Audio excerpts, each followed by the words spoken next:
Quando a gente fala de Deus, é um negócio bastante complexo. Os homens, nós seres mortais, temos muita dificuldade de entender o que é Deus.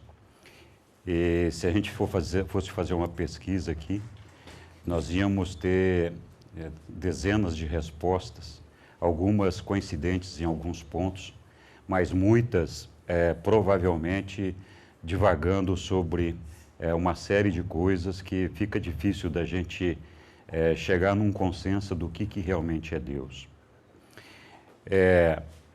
Uma coisa importante, e esse é o grande ponto central, acho que de Urântia nessa primeira parte do livro, que é nos revelar quem é Deus. Tentar construir uma ideia, uma aproximação nossa de Deus. A grande dificuldade que existe é que, assim, nós temos que pensar em Deus como um ser eterno, infinito, absoluto. E mais algumas coisas, mas vou ficar só nesses três para a gente ter assim, uma ideia da coisa. A dificuldade nossa de entender o que é eternidade, o que é infinitude, o que é absoluto, é muito grande, porque nós somos seres finitos, extremamente limitados, com muitas dificuldades de entender qualquer coisa que seja fora do tempo e do espaço. Então, nós estamos falando de um ser que está na eternidade, fora do tempo e do espaço, de um ser de perfeição absoluta. Além de ser de perfeição absoluta, se nós pensamos que Deus é o incausado, é aquele que não teve começo, não terá fim, nós temos que pensar que esse incausado é a única coisa de realidade cósmica que existe no mundo. Então, quando nós falamos em realidade, nós temos que pensar o seguinte: para nós, o conceito de realidade são coisas que nós podemos ver, tocar, perceber, sentir. Na verdade, a realidade é a realidade de Deus, que é essa eternidade, essa ausência de tempo e de espaço. Não existe na eternidade de Deus a necessidade do tempo e do espaço. Então, quando a gente pensa em Deus, a gente tem que pensar que Ele é também a realidade absoluta. Se Ele é a realidade absoluta e é uma realidade que nós não podemos perceber, como que é para nós a percepção dessa matéria que a gente tem, que a gente toca, sente? Então, qual é que é a percepção que a gente tem de Deus, tendo como realidade só o que a gente tem aqui de matéria que a gente pode tocar, perceber e sentir? Então, eu diria o seguinte, assim, Deus, quando se permitiu colocar o tempo e o espaço, na verdade, Ele abriu uma janelinha na eternidade, fechou um espaçozinho lá e disse: aqui eu vou desenhar um projetinho, né? E vou colocar o tempo e o espaço nele. Então, na verdade, nós temos que considerar que nós somos uma fração muito pequenininha do que é a realidade de Deus. Então, esse é o primeiro ponto. O segundo ponto é assim: por que nós temos ainda tanta dificuldade de perceber? Eu fico pensando assim naquele cientista, no cara do laboratório, que põe a ameba ali no espelho do microscópio e fica examinando aquela ameba ali. Nós conseguimos analisar aquela ameba ali e perceber e estudar e sentir e descobrir coisas a respeito daquela ameba. Agora, vamos pensar numa seguinte situação.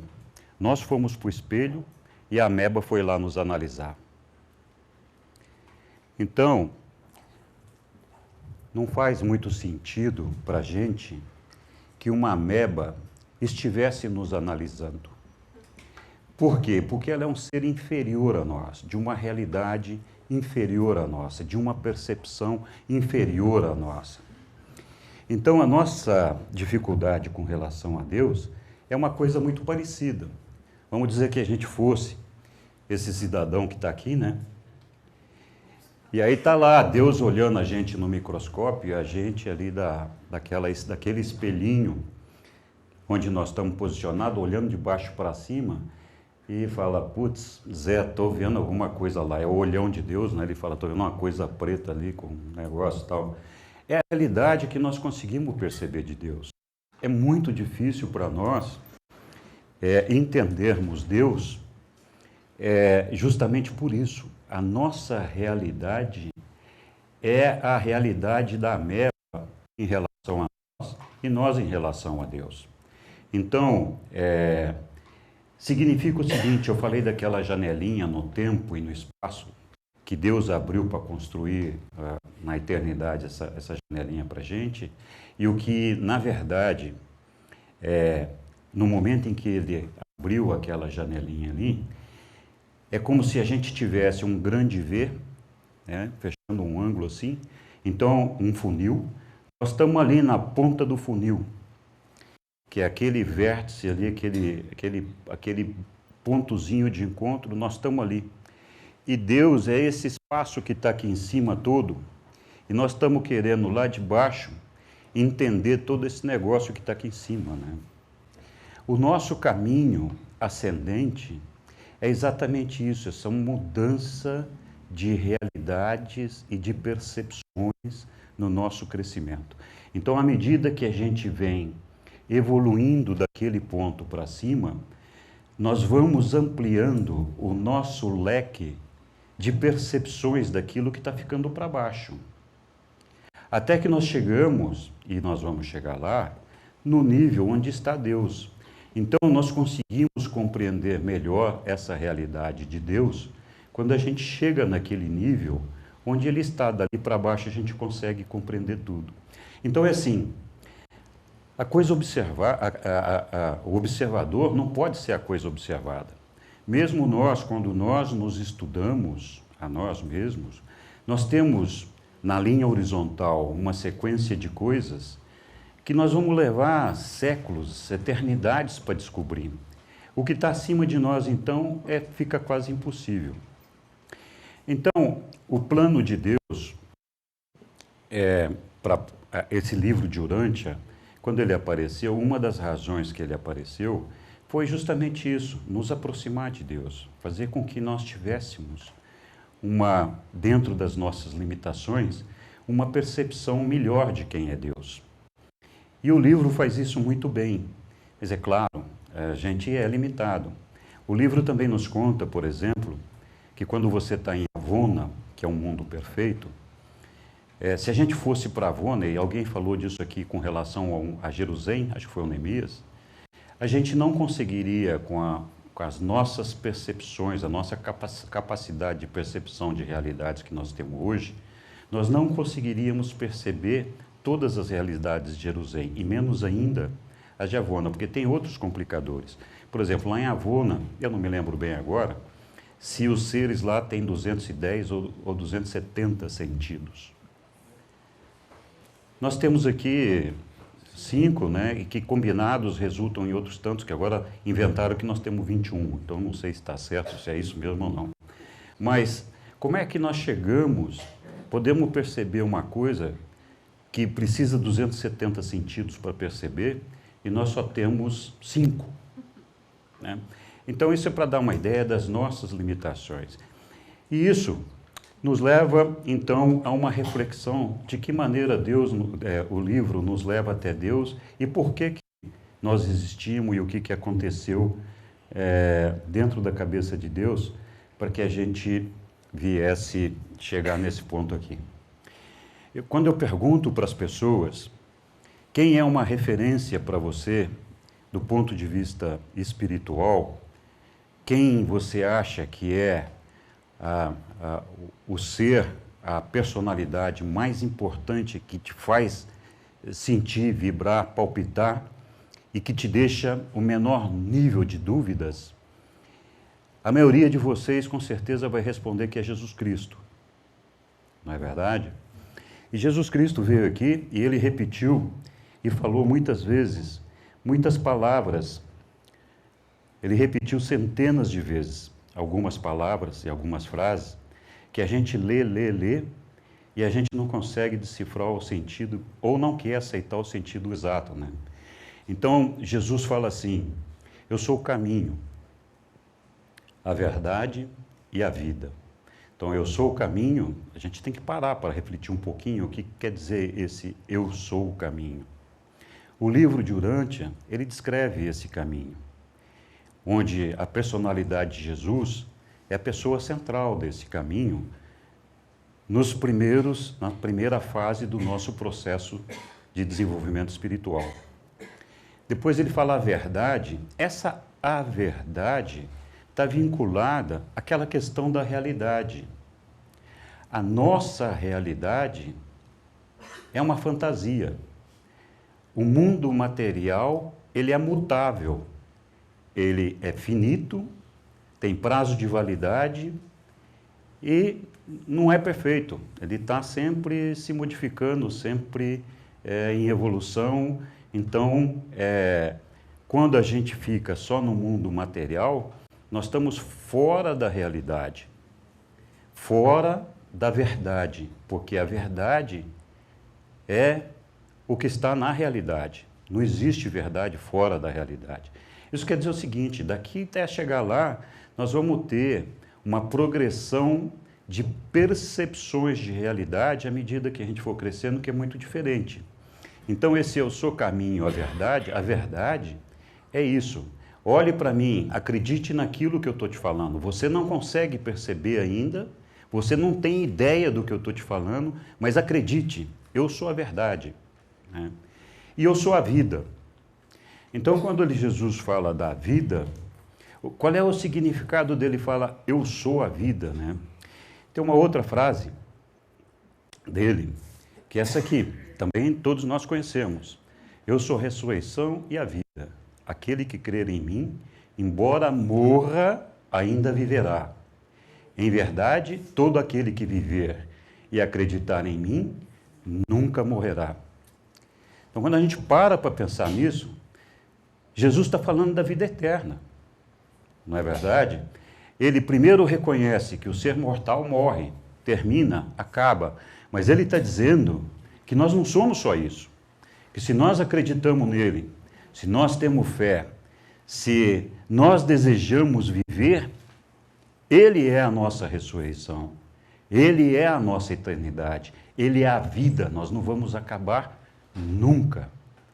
Então, a gente lê essas coisas aqui, que Jesus fala, e muitas vezes a gente fala e recita e fala, mas nós não paramos para pensar, né? Eu sou a ressurreição e a vida é a vida eterna, né? Então é isso. Então, eu acho que isso daí dá motivo para a gente fazer uma profunda reflexão do que é o nosso desenvolvimento espiritual e a nossa relação com Deus. Eu vou falar um pouquinho dos documentos de Urântia, agora que nós fizemos essa pequena introdução. Eu queria dizer e repetir de novo, tudo que eu vou falar aqui é o meu entendimento, não é o entendimento da associação. Eventualmente, algumas pessoas não vão concordar com algumas coisas que eu vou falar aqui. Eu vou procurar com honestidade descrever aquilo que eu acho que é a verdade que eu enxergo. E claro, sempre sujeito à revisão. Eu recomendo que todo mundo estude o livro e encontre os seus próprios caminhos, as suas próprias conclusões no livro. Urântia é o nome dado ao nosso planeta pelos seres celestiais. Então, eu já ouvi de algumas pessoas assim, mas que novidade é essa? Porque nosso planeta se chamou Terra, agora chama Urântia. Por quê? O que é isso daí, né? Se chama Urântia porque... Por que nós chamamos Marte de Marte? Por que nós chamamos Netuno de Netuno, né? Então, assim, se tivesse um habitante em Marte, talvez lá eles chamassem aquilo lá de batatinha, não sei. E aí a gente chega dizendo que lá é Marte. E fala, mas que novidade é essa, né? Bom, os seres celestiais deram o nome ao nosso planeta de Urântia. É um problema deles, eles acharam que esse era o nome que tinha que ter no nosso planeta. Nós podemos gostar dele ou não, aceitar ou não. Esses seres celestiais são seres que não habitam, não são habitantes do nosso planeta, eles são habitantes de fora do nosso planeta, podem estar até aqui habitando, mas não são seres oriundos do nosso planeta. A história do livro cobre um período de cerca de 50 anos, que vai desde 1906 até 1955. 1906 tem uma certa controvérsia aí, que fica entre 1906 e 1911, que foi quando começaram os primeiros contatos, e alguns assumem como certo 1908, fazendo uma média aí de 1906 com 1911. Mas cobre um período de mais ou menos 50 anos. Quem quiser saber bastante detalhes disso, veja lá a História dos Documentos de Urântia. Tem lá no site do ELUB, tem isso daí lá. Autoria do livro. O livro, ele se apresenta isento de autores humanos, isentos de autores que nós conheçamos e que nós possamos reverenciar ou idolatrar. É lógico que eles têm autores. O livro tem como autoria as entidades celestiais, os seres de luz, que participaram desse processo do livro. Então, quando a gente vê lá no índice do livro, está lá, para cada documento que tem do livro, tem lá um autor, um mensageiro solitário, um conselheiro divino, enfim, tem vários. Não está identificado pelo nome, mas pela ordem do ser, né? Trata-se de uma série de documentos, são 196 documentos, né? Distribuídos em 2.097 páginas. Esse livro, se cair na cabeça, ele machuca. Não pode deixar o bicho lá na prateleira quietinho. Se não for ler, não for estudar, é melhor tirar da prateleira e guardar em outro lugar.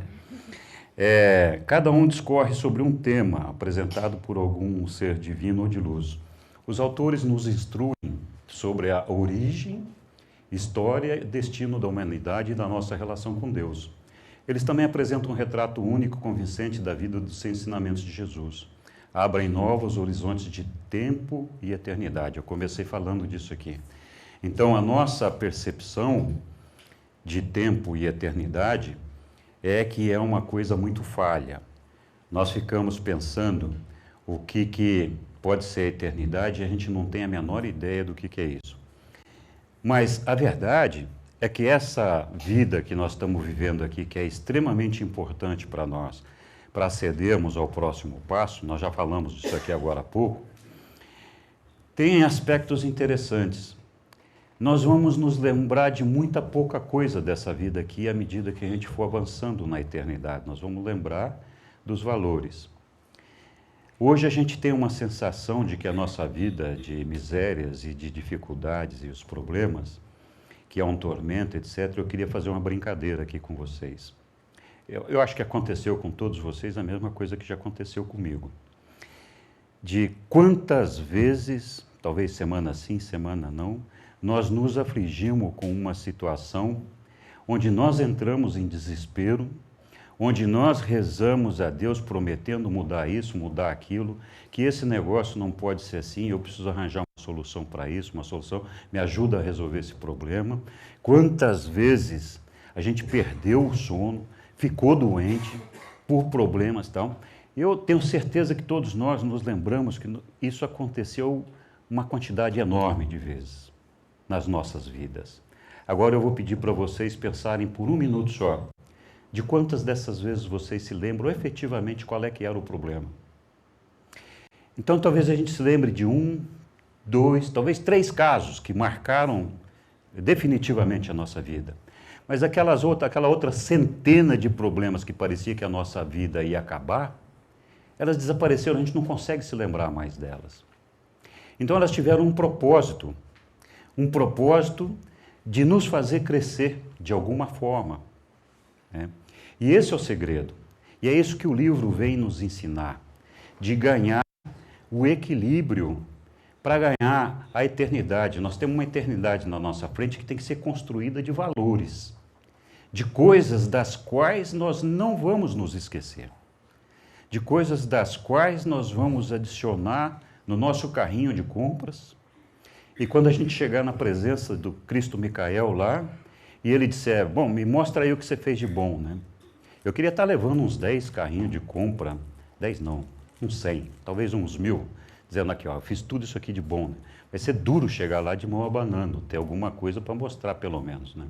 Então assim, eu quero mostrar não os problemas que eu vivi aqui na Terra, mas as coisas que me fizeram crescer, que me fizeram caminhar na direção do Pai, que me fizeram construir o reino de Deus. Então é isso que a gente tem que pensar em termos de relação com a eternidade. Ele também nos revela novos conceitos da sempre ascendente aventura do homem para encontrar o Pai universal em nosso amigável e cuidadosamente administrado universo. Então existe um universo que é administrado cuidadosamente por seres que estão cuidando do universo e cuidando de nós, e que, claro, nós não percebemos essas realidades, mas elas estão lá, e tudo isso foi construído para que a gente pudesse fazer essa carreira ascendente que a gente está fazendo, que é um processo de evolução, e a gente vai falar mais disso. O livro se apresenta como a quinta revelação de época. As revelações de época são feitas por deidades e seus representados. A quarta revelação de época, para quem não sabe, foi Jesus Cristo. A terceira foi Melquisedeque, o príncipe de Salém, que veio cerca de 2000 anos antes de Jesus. A segunda foi Adão e Eva, que vieram aí há mais ou menos 35 mil anos atrás. E a primeira foi Caligastia, que veio uns 500 mil anos atrás, mais ou menos. Caligastia era o nosso príncipe planetário. Então, a revelação de época, a diferença que tem da revelação de época é que ela nos mostra é uma revelação feita diretamente por um ser de luz ou um ser celestial, com um propósito específico. Existem outras revelações que nós chamamos de revelações inspiradas, que são aquelas dos profetas, dos homens que tiveram visões e que aprenderam. Essas revelações também são importantes porque elas ajudaram, de certa forma, a construir aquilo que nós somos hoje, embora também tenham feito estragos, mas ela foi necessária e foi importante na nossa vida. Então, essas revelações se apresentam como, as de época, se apresentam como corretoras de rumo. Então, essas revelações inspiradas, muitas vezes, elas são resultados de inspirações de um momento que algum ser teve uma visão ou enxergou e teve uma visão que não soube traduzir corretamente, então traduziu de uma maneira equivocada ou nos deu uma ideia que não corresponde à realidade. Também nós temos situações onde a ciência não está combinando com a religião, a filosofia não está combinando com a religião, então a gente entra naquela situação de descrédito que acontece com quase todo mundo que tem uma religião, que fala, puxa vida, essa minha religião aqui, cheguei num lugar aqui que já não está mais me esclarecendo. Não está batendo com nada. E é isso que causa o desânimo em muitas pessoas. Então a revelação de época vem para aparar essas arestas e resolver esses nossos problemas, dando um enfoque mais apropriado e mais verdadeiro para aquelas coisas que a gente tem dúvidas ou que não estão funcionando bem ou que a gente não está entendendo bem. Como surgiu o livro? 3 grupos de seres foram envolvidos no surgimento do livro. Um grupo foi a fonte de revelações, os seres divinos, os reveladores. Então, de um lado, os reveladores celestiais. Um grupo constituiu um instrumento através do qual a revelação se tornou possível, envolvendo alguns seres intermediários de um humano. Aqui já daria para ficar fazendo um discurso aqui de quase meia hora desse negócio, mas a gente vai ter que ir com calma, porque senão não tem tempo suficiente para isso. Então, todos esses assuntos, alguns deles vão ser tratados em palestras que vão ser feitas agora, outros têm que ser tratados, a gente tem que buscar e estudar lá, ou outras oportunidades. Um grupo formado por receptores e fomentadores da expansão das revelações. Então, nós tínhamos 3 grupos, um que transmitia, um que era o veículo da transmissão e outro que era o receptor da informação. Então, o primeiro grupo, a fonte, como já foi dito, eram os seres divinos. O segundo grupo, a técnica e o meio, a técnica, esse grupo tinha 2 partes, né? A técnica supõe-se que tenha sido feita através da participação de seres intermediários, que são seres que habitam o nosso planeta e se encontram entre os seres materiais, nós e os seres divinos, e por isso capazes de se comunicar conosco e com seres divinos. Também tem todo um capítulo dedicado aos seres intermediários, que depois cada um pode procurar lá e estudar. O meio foi um indivíduo humano, cuja identidade jamais foi divulgada, a sua participação foi totalmente passiva. Ele sempre se encontrava adormecido e inconsciente dos fatos, servindo apenas como um veículo de comunicação verbal. Então era um sujeito que não sabia o que estava acontecendo, ele acordava, nunca sabia o que tinha acontecido, não tinha a menor ideia. Como o terceiro grupo, que era de recepção e fomentadores. Esse tinha 2 subgrupos ou comissão. Uma comissão de contato, com cerca de 6 membros, que era o grupo com quem as fontes reveladoras se comunicavam através desse indivíduo adormecido. O segundo grupo, que era o fórum, um grupo maior, inicialmente com 30 pessoas, depois 70. Mas vocês lembram que falei, durou quase 50 anos esse processo todo. Ao longo desses anos, passaram por esse grupo cerca de 481 pessoas que foram registradas como membros desse grupo. Talvez mais pessoas tenham participado dele, cuja função era tomar o conhecimento das revelações e manifestar o seu entendimento ou expandir o conhecimento fazendo perguntas. Então aqui já dava para falar mais outras coisas, mas nós vamos entender um pouquinho melhor mais para frente isso. Ambas comissões foram lideradas por um médico famoso, médico cirurgião e psiquiatra, que era o Dr. William Samuel Sadler, que foi considerado o pai da psiquiatria americana. Esse Dr. William Sadler era um cara muito reconhecido, tinha uma grande notoriedade na sua época, na sua comunidade, então era uma pessoa respeitável. E ele participou desse processo desde o início até o final da publicação do livro. Tem vários livros e obras publicadas pelo Dr. Samuel que podem ser lidas e buscadas, e tem uma bibliografia dele muito extensa no Google. É só ir lá para ler e saber quem era o cara, né? Ele não é o responsável pelo livro no sentido de ele ter produzido o livro, mas ele foi um elemento fundamental para que o livro pudesse ter sido produzido, no sentido de que ele soube conduzir todo o processo, foi com certeza um eleito, com isenção de ânimo, com credibilidade, com confiança por parte dos reveladores, que depositaram uma confiança nele e que ele respeitou até a última instância. Ele nunca deixou de cumprir aquilo que foi proposto a ele, que foi solicitado a ele pelos reveladores. A transmissão das comunicações, das revelações, envolveu 2 momentos e técnicas distintas. Nós tivemos um primeiro momento que cobriu cerca de 20 anos, de 1906 a 1925, chamado de período de contato, adaptação e treinamento das partes. Nesse período, as comunicações eram verbais. Os reveladores se manifestavam através da fala do sujeito adormecido, com a comissão de contato, que tinha sempre um mínimo de 2 pessoas. Nessas comunicações havia diálogos onde podiam ser colocadas perguntas e respostas. Então, entre a comissão de contato e os reveladores, usando esse sujeito adormecido, havia a possibilidade de comunicação.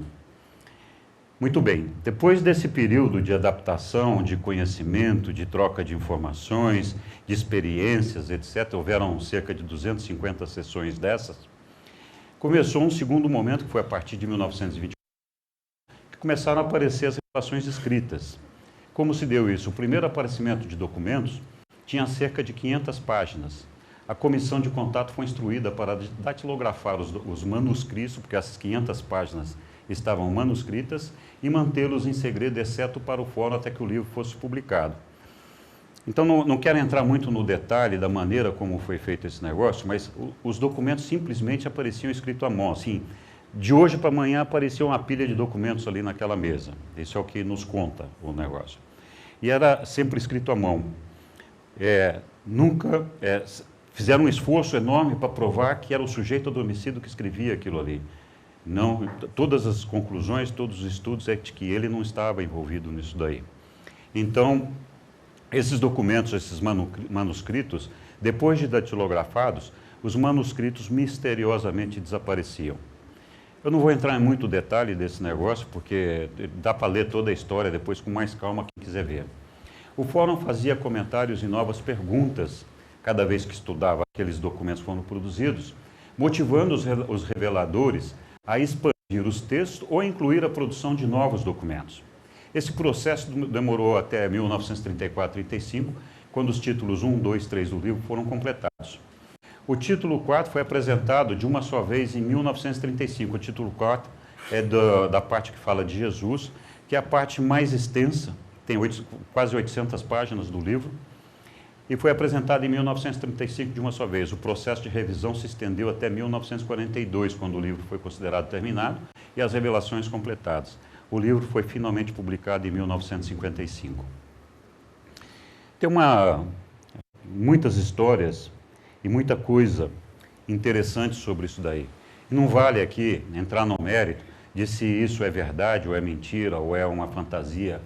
Né? Não se sabe como os documentos foram materializados na língua inglesa, ele simplesmente aparecia.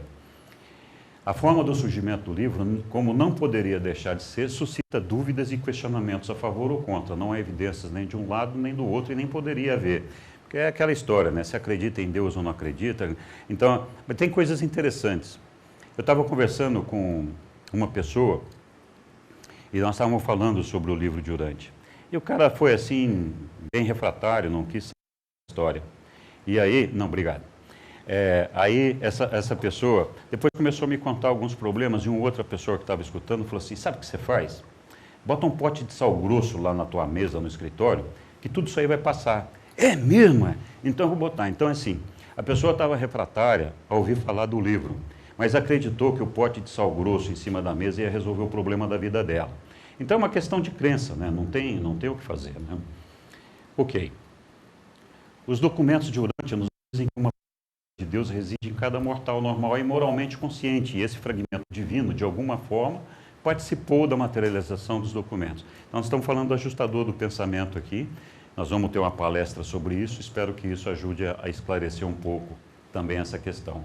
A intenção dos reveladores invisíveis não era criar mistérios, mas estabelecer, em vez disso, uma estrutura que permitisse aos documentos de Urântia sustentarem-se por si próprios, que foi o que aconteceu com a maioria das pessoas que leram os livros.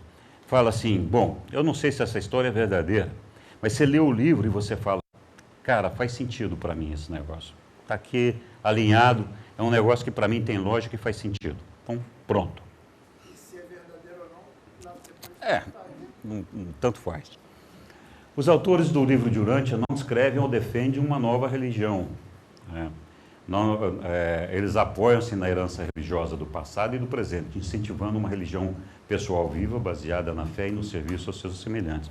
Então, a ideia não é de formar uma igreja, não é de montar completamente, é sempre cada um estuda, desenvolve, essas reuniões são para trocar ideias, para fomentar a divulgação do livro e promover o livro, mas não é uma ideia de formar uma igreja, nada disso, né?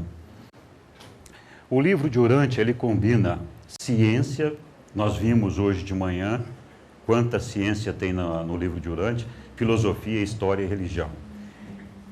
Faz isso de uma maneira clara, transparente, coerente, aparando todas as arestas existentes entre essas áreas do conhecimento humano, propiciando ao homem a integração mais clara e concisa sobre essas disciplinas. É muito engraçado porque, assim, um exemplo dos problemas que a gente tem, legados da religião, dificuldades com a ciência, por exemplo, etc., que provocam discussões homéricas que deixam a gente sem entender o que de fato é verdade e o que não é. Eu vou só mencionar um caso aqui, a questão do criacionismo versus o evolucionismo, né? Então, só isso já gera um caldeirão de balbúrdia que é extremamente complicado. E o livro vem dizer que os dois estão certos. E eu vou mostrar depois como é que eles mostram isso para a gente, está lá no livro, né? As revelações motivam profundas reflexões que poderiam transformar a vida humana e inspirar todos os homens e mulheres do nosso planeta. Então é assim, ó. A história, a evolução, eu não sei se a sequência está certa, tá? Não importa isso também. A ciência diz que nós somos resultados, né, resultado de uma evolução que, na verdade, antecede o macaco, o símio, seja lá quem for. Esse negócio vem já lá do micro-organismo e vem evoluindo, passando pela rã, passando por não sei aonde, até chegar no símio e depois evoluir até chegar no homem. Então é assim, pela ciência, o homem é um resultado de um processo de evolução. E, de uma certa maneira, mostra e prova isso, né? Onde é que entra o criacionismo nisso? Aqui minha pergunta para vocês é, olhando para essa figura aqui, ó, essas figuras aqui, em que momento apareceu a alma aí? Onde surgiu a alma? Em que momento o animal deixou de ser simplesmente um animal e passou a ser o homem? Porque até onde a gente sabe, macaco não tem alma. Macaco não recebe o ajustador do pensamento. Macaco não vai ascender, não vai chegar no paraíso. Então, em que momento esse animal deixou de ser um animal e passou a ser um homem? Aí o livro de Urantia diz assim, subitamente foi gerado esse ser e lá dentro foi plantada a alma, foi colocado um processo de inteligência diferente, etc. Então, foi o criacionismo, né? Primeiro porque as amebas, os micro-organismos que foram colocados lá atrás, foram criados por Deus. Não teve um Big Bang que produziu aquele negócio. Foi Deus que criou toda a vida que existe no universo, independente de ser um animal ou não, independente de ser homem ou não. E segundo, quando a gente fala do homem, mesmo admitindo a teoria da evolução, houve um momento em que o animal deixou de ser animal e passou a ser homem. A ciência não consegue provar isso, porque a ciência não consegue saber onde está a alma, não consegue provar a existência da alma, né? Então, essa é uma solução que o livro de Urantia nos traz e mostra, olha, tanto a ciência quanto a religião que fala do criacionismo estão certos, né? Nós não temos que brigar por conta disso. Nós só temos que entender e chegar num consenso dos significados dessas coisas. Esse despertar espiritual, a gente lendo o livro e entendendo como ele funciona, esse despertar espiritual lançaria uma nova e melhor era de relações humanas para que possamos realizar a fraternidade social sobre o nosso planeta e alcançar a paz e a boa vontade duradouras através da transformação espiritual de cada indivíduo e toda a humanidade. Então, a ideia é de que a gente continue crescendo, evoluindo. Nós tivemos o plano habitualmente ou normal seguido para a evolução do homem abortado por acidentes do tempo, como Jesus fala, como que foi a questão da rebelião de Lúcifer, onde o nosso príncipe planetário Caligasta aderiu à rebelião, tivemos os problemas com Adão e Eva depois, enfim, tivemos uma sequência de problemas que nos pararam de ter uma sequência de revelações e de informação correta que nos ajudasse a construir uma espiritualidade mais dentro de uma rotina normal. Então o livro é uma maneira de suprir isso, porque ele veio agora tentar consolidar isso e trazer de volta, resgatar aquilo que nós já devíamos ter percebido lá atrás. Mas, por outro lado, se a gente teve algum prejuízo nisso também, por conta desses problemas, a ideia é de que nós saímos fortalecidos disso, porque nós somos sobreviventes de graves problemas, sobreviventes de gravíssimos problemas. Então, se nós formos capazes de superar esses problemas, nós com certeza temos um mérito que merece ser olhado com carinho, e assim é pelo nosso Pai Celestial. Qual é a mensagem central do livro? O que é que o livro nos fala? A mensagem central é que nós somos seres humanos, somos uma família, filhos e filhas de Deus, o Pai Universal, e como tal somos todos irmãos, né? Então, eu já falei algumas vezes aqui, tive discursando aqui alguma coisa sobre a personalidade. Nós somos membros de uma família. E a nossa dificuldade é entender, reconhecer e aceitar isso. Aceitar que nós somos membros de um pai e que nós somos filhos de um pai e que todos nós somos irmãos. Esse é o grande problema. Então, essa ausência dessa aceitação, desse conhecimento, implica também na não aceitação da diversidade, uma série de outras coisas, é que apresenta os desafios que nós temos no dia a dia para fazer o crescimento espiritual que a gente precisa. E qual é que é o propósito dessa nossa família, né? Por que aquela família foi criada? Essa família é uma criação de amor. Eu faço questão de frisar essa parte, não precisaria ter colocado isso, porque algumas pessoas ficam céticas com relação ao plano de Deus depois. Então, assim, isso foi criado, o plano de Deus, essa família foi criada por um ato de amor do Pai Universal, nunca duvidem disso. Integra um propósito evolutivo de aperfeiçoamento que se dá pela experienciação. Então, é um propósito de evolução que vai acontecer dentro da experienciação. Partindo de um nível de imperfeição absoluta, dentro de uma realidade relativa na matéria. Então, eu já falei das realidades. A nossa realidade material é uma realidade muito pequenininha, está na matéria lá, é a menor realidade que pode haver no universo, até alcançar um nível de perfeição do Pai Universal, no plano de realidade absoluta, que é o plano de realidade espiritual. A realidade do mundo é espiritual, não é material. Então, qual é a razão desse propósito? Por que foi feito isso daí? Então, nós tendo esse propósito de evolução, qual é o objetivo desse propósito de evolução?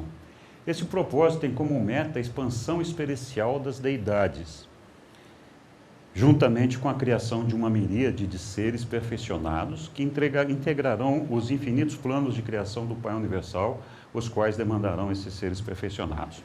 Então, assim, nós já falamos, Deus é perfeição absoluta. Eu até brinquei aqui, muita teoria e pouca prática, né? Porque um ser que sempre foi perfeito, sempre existiu, sempre teve a ciência, a presciência, domínio, conhecimento de tudo, ele não teve, a única coisa que ele não teve foi a imperfeição. Ele nunca foi imperfeito. Não houve um momento na vida de Deus que ele tivesse sido imperfeito. E ele também não é o mal. Não sendo imperfeito, ele não pode ser o mal, porque o mal é imperfeito, imperfeição. Então, por alguma razão, Deus quis ter essa aquisição experiencial, e ele não poderia viver essa aquisição por ele mesmo, porque ele já é perfeito, não tem como perfeccionar aquilo que é perfeito. Então, ele teve que arranjar um mecanismo, uma maneira de fazer isso. Então, ele criou a cada um de nós, seres completamente imperfeitos, para evoluirmos até a perfeição. E ele participa junto conosco dessa aventura.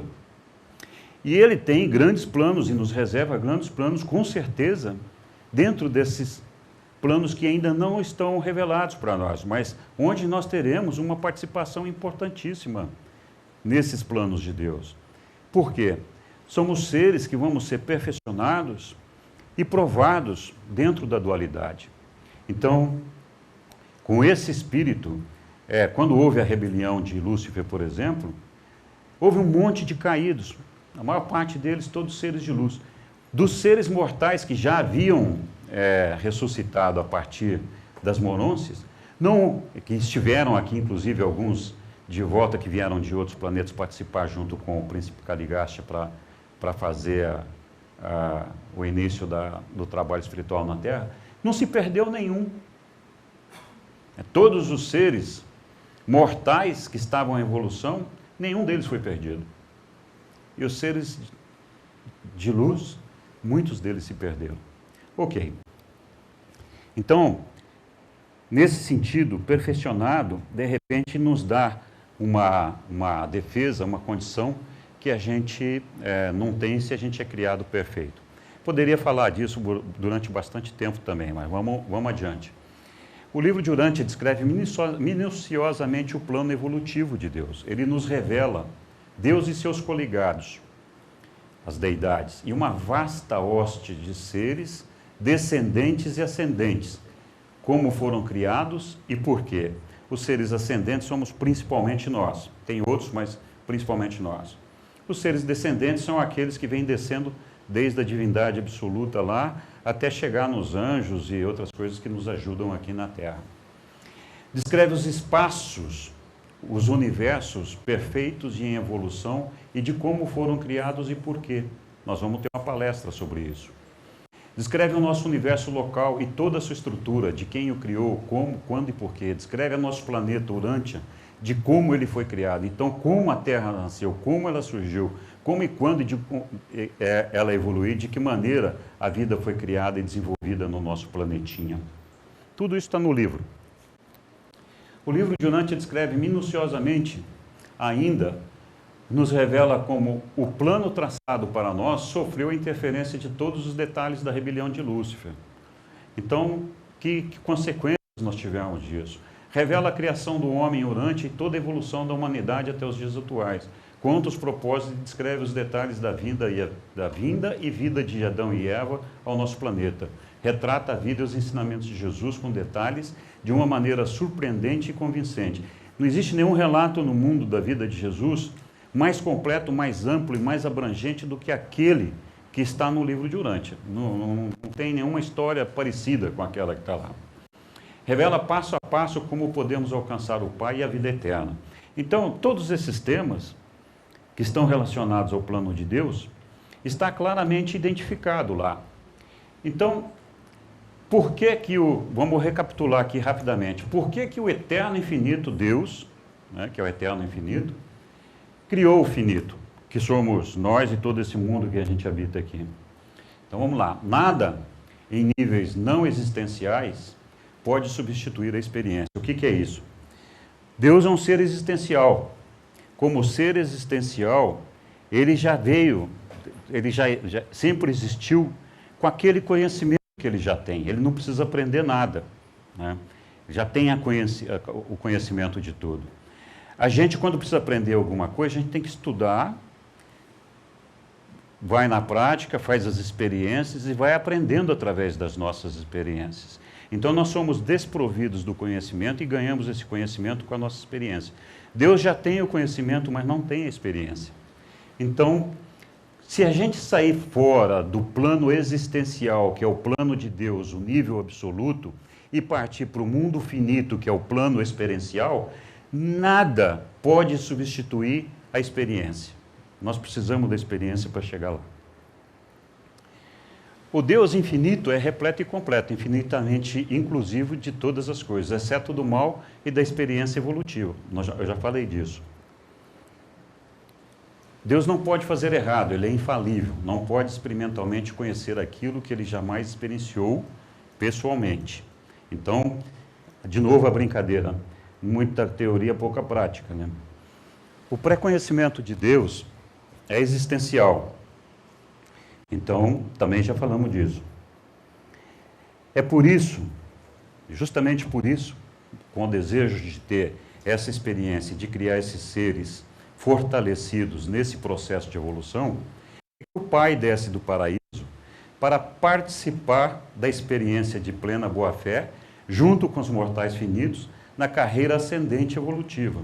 Apenas por esse método, o Deus existencial poderia tornar-se, na verdade, de fato, o Pai experiencial do homem. Então, isso está da maneira como está escrito lá no livro de Urântia. Então, Deus é uma palavra símbolo que designa todas as personalizações da deidade. O termo requer uma definição diferente para cada nível pessoal de função da deidade. Então, o que é Deus? De novo, né? Se a gente for falar para todos nós, a maior parte de nós, a gente tem como Deus a figura central, que é a personalidade do Pai. Mas Deus, como um todo, como o Deus total, completo, é mais do que simplesmente o Pai. Nós vamos falar um pouquinho disso aqui agora. Eu já mostrei isso em alguns outros slides e vamos falar um pouquinho rapidamente disso. Então vamos dizer que a gente tivesse o Deus que fosse um cara assim completo, total, absoluto, o cara está cheinho ali, é como se ele fosse o universo. Aí ele quer se aproximar de nós, ele quer ser então o planeta Terra para que a gente possa percebê-lo, porque a gente não consegue perceber o universo inteiro, né? Então o que ele faz? Uma das coisas mais importantes para Deus, assim, na natureza dele, é a infinitude dele. É a maneira como ele penetra e preenche todo o infinito e todo o universo, e como ele mesmo se basta e como ele mesmo tem uma inesgotável fonte de energia, de poderes, enfim, de uma série de coisas que nós nem sequer conseguimos traduzir e identificar. Então, num certo momento, Deus diz assim, olha, vamos dizer aqui, vou me fazer assim, estamos falando de maneira grosseira, o nosso objetivo aqui não é estudar os absolutos aqui, eu só quero que a gente entenda depois a figura do Pai, do Filho, etc.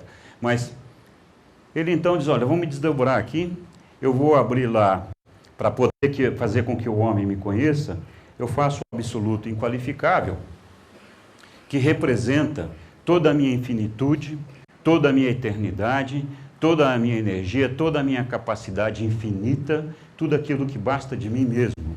Mas esse absoluto inqualificável, ele é impessoal e ele é inativo.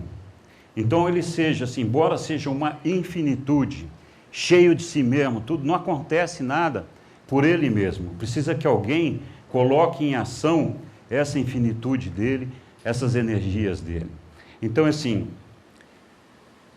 a partir da separação do absoluto inqualificável, ele criou o absoluto qualificável, que é as deidades. O que é as deidades? É a personalização de Deus. Então, assim, o absoluto inqualificável é aquilo que é impessoal, é aquilo que é personalizável, aquilo que Deus tem de pessoa, de entendimento, de relacionamento entre pessoas. Esse absoluto qualificável, mais uma vez, se a gente tivesse que se relacionar com ele, ia ser muito complicado. Então, mais uma vez, vamos dizer, entre aspas, ele se desdobra lá, e aí você tem a figura do Pai no momento em que, teoricamente, teria criado o Filho, né? Então, no momento em que surge a figura do Pai, surge a figura do Filho, existe a personalidade do Pai, a personalidade do Filho. Por que é importante isso para nós? Porque aqui a gente percebe que começa a nascer uma família, uma relação de pessoas, de personalidade, que nós também somos uma personalidade. Nós conseguimos nos relacionar com pessoas, nós conseguimos compreender o que é Deus, o Pai. Nós podemos entender que é um Pai amoroso, carinhoso, misericordioso, poderoso e um monte de outras coisas. Então, é uma personalidade com quem nós podemos nos relacionar. E, portanto, ao fazer isso, ele se revela para nós. Ele diz, eu sou esse cara com quem você pode conversar, esse cara com quem você pode se relacionar, né? Então, assim, nós não conseguiríamos nos relacionar com o absoluto inqualificável ou com o absoluto dos três absolutos ali, né? O absoluto total. É claro que quando surgiu essa separação do absoluto inqualificável e do qualificável, foi com o propósito de abrir aquela janela na eternidade para que surgisse o tempo e o espaço. Então, no momento em que foi criado o tempo e o espaço, de uma certa maneira foi limitada a capacidade da infinitude do absoluto inqualificável. Então, como é que uma coisa que é infinita, eterna, que não tem espaço, não tem tempo, não tem nada, você aprisiona ela num espaço e num tempo determinado. Então, no momento de fazer isso, surgiu uma tensão. Essa tensão, ela é administrada pelo absoluto universal. O absoluto universal é que administra, juntando o absoluto qualificável e inqualificável, para ajustar essa questão da infinitude de Deus para a finitude do nosso mundo aqui, onde as deidades estão participando com a gente dessa realidade. Além disso, o absoluto universal incorpora algumas coisas que não são impessoais e nem pessoais, que o livro chama de subpessoais. Eu não vou entrar em exemplos aqui porque vai dar discussão. Então, assim, dentro do absoluto universal, além dessa característica de unificação, onde ele consegue unir o finito com o infinito, e manter dentro do finito partes da infinitude de Deus, ele tem essa agregação de tudo aquilo que é de subdeidade, que não é pessoal e não é uma deidade, não é personalizável. Então, essa figura aqui do Pai e do Filho é que criou essa personalidade que nos permite relacionar com Ele, né? Então, a Ilha do Paraíso, que é o lugar onde é a casa de Deus, tem na parte superior as deidades, o Pai, o Filho eterno e o Espírito infinito, habitando essa parte da Ilha do Paraíso superior. Na parte inferior do paraíso está concentrado muitos dos aspectos do absoluto inqualificável, chegando mesmo até esse absoluto inqualificável. Então é assim, resumindo essa história, dentro da Ilha do Paraíso nós temos uma coisa do absoluto inqualificável e temos as deidades habitando lá. De lá eles dirigem e administram todo o nosso universo. Isso daqui, essa figura toda aqui, representa os 7 absolutos, mas representa também a primeira fonte centro. A primeira fonte centro é o absoluto inqualificável, o absoluto universal, o absoluto das deidades. A personalidade da primeira fonte centro é o Pai, que inclui a segunda fonte centro, que é o Filho, e a terceira fonte centro, que é o Espírito infinito. E a Ilha do Paraíso. Então, assim, quem coloca tudo isso em ação, a personalidade que administra, que faz funcionar todo esse processo, a personalidade que movimenta todo esse potencial de Deus, é o Pai. Mas ele não assume 100% disso daí, ele poderia fazê-lo. Ele delegou uma parte dessas ações para o Filho Eterno e para o Espírito Infinito. Então, assim, a primeira fonte centro é quem administra, a personalidade é quem administra tudo o que acontece, é a fonte do absoluto inqualificável. Então, toda a energia, todo o potencial de criação que existe no mundo e toda a infinitude, que vem do absoluto inqualificável e parte centrado na Ilha do Paraíso, provém do Pai e é manipulado e colocado em ação pelo Espírito Infinito. Então, assim, o Espírito Infinito, ele é o Deus da ação e é o Deus da mente, porque ele é que nos provê a mente, e é ele que usa das suas habilidades, ele e seus coligados, para movimentar e manipular todas as energias possíveis no mundo, para colocar aquilo que a gente conhece de matéria, de gravidade e um monte de outras coisas. Tudo isso daí é controlado através do Espírito Infinito e seus coligados. Então, é assim, o Pai teve a ideia, o Filho foi o arquiteto e o Espírito Infinito foi lá e é o construtor. Ele pegou aquele negócio todo lá e fez. Então, o Espírito Infinito é mente, o Pai é a personalidade, o Filho Eterno é a personalidade absoluta e ele é a fonte da energia espiritual, segunda fonte centro. Então, ele é o Espírito puro. A gente tem um pouco de dificuldade de entender a figura do Filho Eterno. E muita gente confunde o Filho Eterno com Jesus Cristo, né? Tem muitas religiões que incluem a segunda pessoa da Trindade a Jesus Cristo. Essas pessoas aqui, elas só são absolutas completamente como personalidades, como qualificadas, quando elas se juntam e elas recompõem aqui o absoluto das deidades. Então, é assim, para nós o mais importante aí é entender que tem o Pai, o Filho e o Espírito e essa Ilha do Paraíso aí, que são os que estão focados aqui no nosso plano de Deus aqui. Então, quando Deus faz o plano dele, ele define os protagonistas. Esses protagonistas envolvem diretamente a personalidade. A personalidade é a fonte do relacionamento. A fonte da diversidade qualitativa de tudo que existe no universo. Então, Deus, ao criar a personalidade, ele criou de uma forma tal que a gente pudesse manter um relacionamento não só com ele, mas com outras personalidades. Você não mantém relacionamento de amor, de troca de ideais, troca de ideias com animais, com coisas. Você só tem esse intercâmbio com personalidades. Ali está escrito diversidade qualitativa. E aí, assim, nós temos personalidades descendentes e personalidades ascendentes. Eu vou falar um pouquinho dos ascendentes que somos nós, entender um pouquinho esse processo.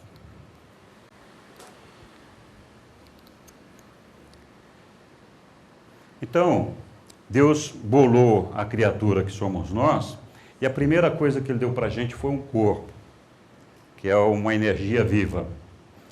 Esse corpo é um organismo puramente material ou físico do homem, um mecanismo eletroquímico vivo de natureza e origem animal, e esse negócio tem um prazo de validade, ele morre. Através dele é que nós reproduzimos nossos semelhantes, essa é a nossa contribuição para aumentar o plano de Deus com as pessoas que nós ajudamos Ele a criar. A matéria é o nível mais denso de energia, sobre o qual estão impostos o maior número de limitações e imperfeições. Então, não tem nada que possa ser mais imperfeito do que a matéria. Quanto menos matéria tiver, mais próximo você chega da perfeição. A matéria, isso aqui eu destaquei, percebe coisas, identifica coisas, né? Você pode identificar um pedaço de gelo, um pedaço de metal, enfim, você percebe e identifica coisas. A matéria também é o nível mais distante da realidade eterna. Ela tem prazo de validade, não pode sobreviver imutável e eternamente. A matéria também evolui e se adapta à evolução do homem até o limite possível da perfeição para a matéria. Então, nós também, como matéria, estamos em evolução.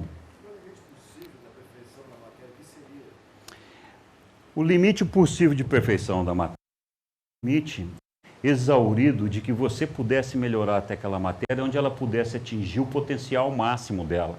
Então, vamos dizer, existe no livro uma indicação de que o homem um dia chegará a viver 500 anos. Eu não sei se é esse o processo, mas seria um processo de evolução onde você tem domínio sobre as doenças, sobre as degenerações e que você pode corrigir. Mas mesmo tendo esse domínio, tem um limite onde você pode chegar. Dali para frente já não vai mais. Não dá mais para aperfeiçoar, porque chegou no limite possível de aperfeiçoar aquela matéria. A segunda coisa que nós ganhamos, isso vem através do Espírito Infinito, que também é chamado de agente conjunto, é a nossa mente. A mente é o mecanismo de pensar, sentir do organismo humano. Experiência total, consciente e inconsciente. A mente identifica e traduz os significados. A inteligência social e a vida emocional, buscando por meio da adoração e da sabedoria, alcançar um nível acima do espírito. Então, assim, basicamente, a mente, ela é um resultado de duas coisas, de um intelecto material e de uma dotação que nos é dada pelo Espírito Infinito. O processamento da mente, ele funciona através das nossas decisões, das nossas características, da nossa personalidade. Nós temos toda uma estrutura humana envolvida na maneira como a mente funciona. Embora a gente tenha recebido uma dotação do Espírito Infinito com relação a isso. Mas é ela que nos dá uma identidade, porque a mente é que consegue fazer com que a gente tenha uma percepção da nossa existência, uma autoconsciência de quem nós somos e podemos também, através dela, dessa identidade, se manifestar para outras pessoas. Eu já falei, enquanto nós estamos na carne, a mente, ela não é, mas ela é unificada como parte da nossa personalidade. A nossa personalidade é imortal, nós vamos falar daqui a pouquinho dela, mas essa personalidade, para atuar no universo, para desempenhar o papel dela, ela precisa ter uma identidade. Enquanto na carne, a mente é a nossa identidade. Essa mente que vai morrer com o nosso corpo é a mente responsável por desenvolver a alma junto com o espírito do Pai que nos habita. Então, assim, se a mente não desenvolver a alma, o que acontece é que a alma, na verdade, quando a gente passa para o mundo monancial, a alma passa a ser, no mundo monancial para nós, o que a mente é para nós no mundo físico. Então ela passa a ser a identidade da nossa personalidade. É por isso que quando a gente morre, se a gente não tiver desenvolvido a alma, a gente não ressuscita do outro lado, porque a personalidade ressuscitaria sem uma identidade. E sem a identidade, ela não consegue desempenhar o seu papel. Então, nesse caso, não tendo uma identidade, a identidade já morreu. O indivíduo